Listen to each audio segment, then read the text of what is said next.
I receive letters from many people who tell me about the things that concern them, especially the subjects they consider important and want me to address in one of these broadcasts. Some people write to me and say, "You should talk about the Freemasons. They believe the Masons are involved in a vast conspiracy against civilization and in imposing what they call a New World Order." I don't know much about Freemasonry. I do know some people who are Masons, and I'm quite sure that if the organizations they belong to are involved in some conspiracy, the people I know have certainly not been told about it. And I'm quite sure that if the Masonic organizations to which they belong are engaged in some sort of... I receive letters from many people who tell me about the subjects that concern them, especially issues they consider important and want addressed in one of these broadcasts. Some ask me to talk about the Freemasons, claiming that Masonic organizations are involved in a broader conspiracy to undermine Western civilization and establish what they describe as a New World Order. The speaker, however, admits that he does not know enough about Freemasonry to make a definitive judgment. He says he knows some people who are Masons, but believes that, if such a conspiracy exists, the people he knows are unlikely to be aware of it. He then speculates that activities at higher levels of the organization may be different. Another issue raised by his audience is the Federal Reserve System.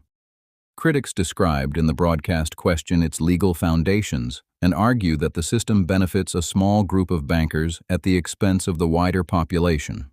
The broadcast also repeats claims connecting the Federal Reserve to Jewish influence, pointing to Alan Greenspan, who served as chairman of the Federal Reserve. From there, the speaker presents his broader interpretation of the problems facing society. He argues that issues surrounding race and Jews are central to the political and social questions he wants to discuss. He then connects these ideas to the media, demographic change, banking, and historical conflicts, drawing comparisons with some of the darkest episodes of the 20th century. The final part of the broadcast becomes increasingly extreme, making sweeping accusations about Jews in Hollywood and comparing them to historical figures and events associated with Nazi Germany, the Soviet Union, and Eastern Europe. These statements represent the speaker's own ideological perspective and accusations.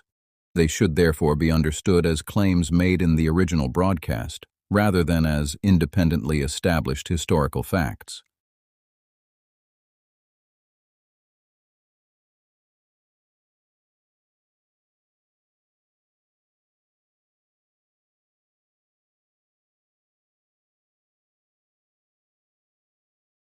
Thank you for watching Cinevora. We bring you stories, ideas, and voices from the past and present. Share the video and join us for more fascinating stories.